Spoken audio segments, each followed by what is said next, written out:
गतिर्भर्ता प्रभु साक्षी निवासः शरणं सुहृत् प्रभवा प्रलया स्थानम निधानम बीजम व्ययम। पदच्छेद। गति प्राप्त होने योग्य, भर्ता अर्थात भरण पोषण करने वाला, प्रभु अर्थात स्वामी, साक्षी अर्थात देखने वाला, निवासः अर्थात वास स्थान, शरणम अर्थात शरण लेने योग्य, सुहृत अर्थात प्रत्युपकार न चाहकर हित करने वाला, प्रभवः उत्पत्ति का कारण, प्रलय विलय का कारण, स्थानम स्थिति का कारण, निधानम अर्थात रखने का स्थान, बीजम अर्थात कारण, अव्ययम अर्थात अविनाशी। अनुवाद।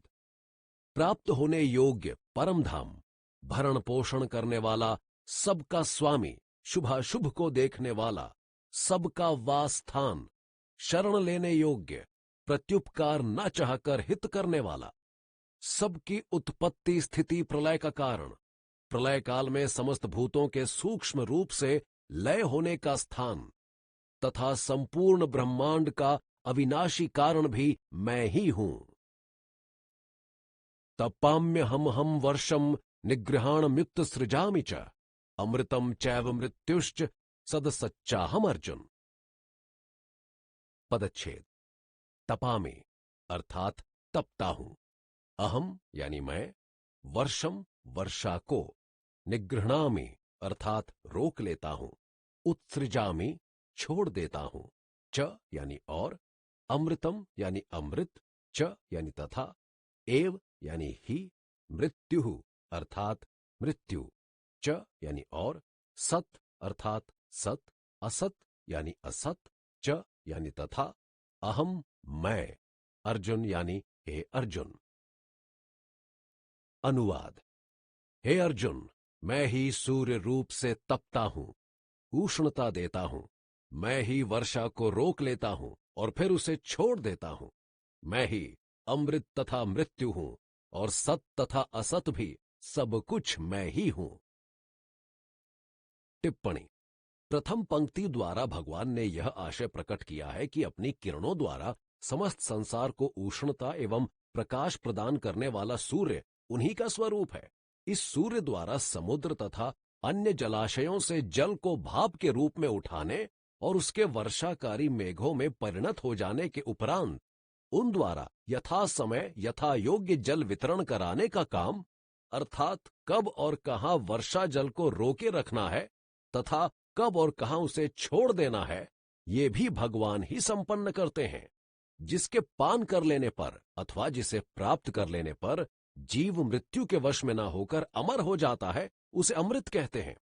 अब ऐसा तो एकमात्र साध्य ब्रह्म ही है, जिसकी उपलब्धि हो जाने पर जीव यमपाश से सदा सदा के लिए मुक्ति पा जाता है। इसलिए भगवान ने अपने को यहां अमृत बताया है। साथ ही उन्होंने मृत्यु को भी अपना स्वरूप बतलाया है। मृत्युवाचक है सर्वविनाशकारी काल का। भगवान ही यथा समय लोकों का संहार करने के लिए महाकाल का उग्र रूप धारण किया करते हैं, क्योंकि सृष्टि लीला के सुचारू रूप से चलते रहने के लिए सर्ग और संहार दोनों की ही परम आवश्यकता होती है, और ये दोनों ही कार्य लीलामय भगवान करते हैं। इस प्रकार भगवान अमृत तथा मृत्यु दोनों ही हैं। जिसका अस्तित्व कभी नहीं मिटता, जिसकी सत्ता सदा बनी रहती है, उस अविनाशी आत्मा को सत कहते हैं। इसके विपरीत नाशवान अनित्य वस्तु मात्र का नाम असत है। ये दोनों ही भगवान की परा और अपरा प्रकृतियां हैं, जो उनसे सर्वथा अभिन्न हैं। इसलिए भगवान ने सत तथा असत दोनों को ही अपना स्वरूप बतलाया है। यह च अव्यय का प्रयोग बड़ा अर्थपूर्ण है। इससे भगवान का यह भाव है कि सत असत से परे तथा सत और असत शब्दों के द्वारा जिसका वर्णन नहीं किया जा सकता, वह निर्गुण ब्रह्म भी मैं ही हूं। फलासक्ति पूर्वक पृथक पृथक भाव से उपासना करने वालों को भगवत प्राप्ति न होकर स्वर्गादिक विनाशी फल ही मिलते हैं। इसी बात को दिखाने के लिए 2 श्लोकों में भगवान ऐसी उपासना का फल सहित वर्णन करते हैं। त्रैविद्या माम सोमपः पूतपापा यज्ञैरिष्ट्वा स्वर्गतिम प्रार्थयन्ते ते पुण्यमासाद्य सुरेंद्रलोकम शनन्ति दिव्यान दिवि देव भोगान। पदच्छेद। त्रैविद्या अर्थात तीनों वेदों में विधान किए हुए सकाम कर्म को करने वाले, माम मुझको, सोमपः अर्थात सोम रस को पीने वाले, पूत पापः पापों के नाश से पवित्र हुए, यज्ञहि अर्थात यज्ञों के द्वारा, इष्ट्वा अर्थात पूजकर, स्वर्गतिम अर्थात स्वर्ग की प्राप्ति को, प्रार्थयन्ते अर्थात प्रार्थना करते हैं, चाहते हैं, ते यानी वे, पुण्यम अर्थात पुण्यों के फल रूप को, आसाद्य अर्थात प्राप्त होकर, सुरेंद्रलोकम अर्थात इंद्रलोक को, अश्नन्ति अर्थात भोगते हैं, दिव्यान अर्थात अलौकिक को, दिवि अर्थात स्वर्ग में, देवभोगान अर्थात देवताओं के भोगों को।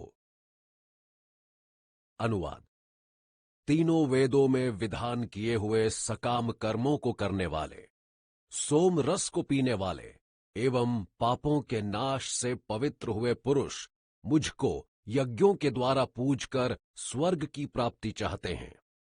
वे पुरुष अपने पुण्यों के फल रूप इंद्रलोक को प्राप्त होकर स्वर्ग में देवताओं के दिव्य अलौकिक भोगों को भोगते हैं।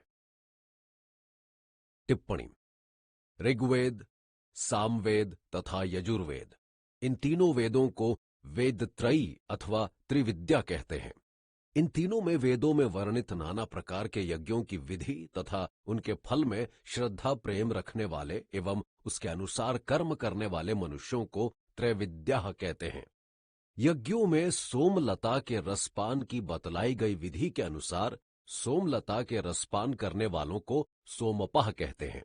वेदोक्त कर्मों का विधिवत अनुष्ठान करने से जिनके स्वर्ग प्राप्ति में प्रतिबंधक रूप पाप नष्ट हो गए हैं, उन्हें पूत पापः कहते हैं। ये तीनों विशेषण ऐसी श्रेणी के मनुष्यों के लिए हैं जो भगवान की सर्वरूपता से अनभिज्ञ हैं और वेदादिष्ट कर्मकांड पर प्रेम एवं श्रद्धा रखकर पाप कर्मों से बचते हुए सकाम भाव से यज्ञादि कर्मों का विधि पूर्वक अनुष्ठान किया करते हैं। यहां माम पद भगवान के अंगभूत इंद्रादि देवताओं का वाचक है। शास्त्र विधि के अनुसार श्रद्धा पूर्वक यज्ञ और पूजा आदि के द्वारा भिन्न भिन्न देवताओं का पूजन करना ही मुझको यज्ञों द्वारा पूजना है। यहां भगवान के इस कथन का यह भाव है कि इंद्रादि देव मेरे ही अंगभूत होने के कारण उनका पूजन भी प्रकारांतर से मेरा पूजन है, किंतु सकाम मनुष्य अज्ञानवश इस तत्व को नहीं समझते और इसीलिए उन्हें मेरी प्राप्ति नहीं होती। स्वर्ग की प्राप्ति को स्वर्गति कहते हैं। वेद विहित कर्मों द्वारा देवताओं का पूजन करके उनसे स्वर्ग प्राप्ति की याचना करना ही उसके लिए प्रार्थना करना अथवा उसे चाहना है। यज्ञादि पुण्य कर्मों के फल रूप में प्राप्त होने वाले इंद्रलोक से लेकर ब्रह्मलोक पर्यंत जितने भी लोक हैं, उन सब को लक्ष्य करके यहां पुण्यम विशेषण के सहित सुरेंद्रलोकम पद का प्रयोग किया गया है। अतः सुरेंद्रलोकम पद इंद्रलोक का वाचक होते हुए भी उसे अभी बताए गए सभी लोकों का सूचक समझना चाहिए। अपने अपने पुण्य कर्मानुसार उन लोकों में जाकर मर्त्यलोक का लभ्य तेजोमय एवं विलक्षण देव भोगों का मन और इंद्रियों द्वारा भोग करना ही देवताओं के दिव्य भोगों को भोगना है। ते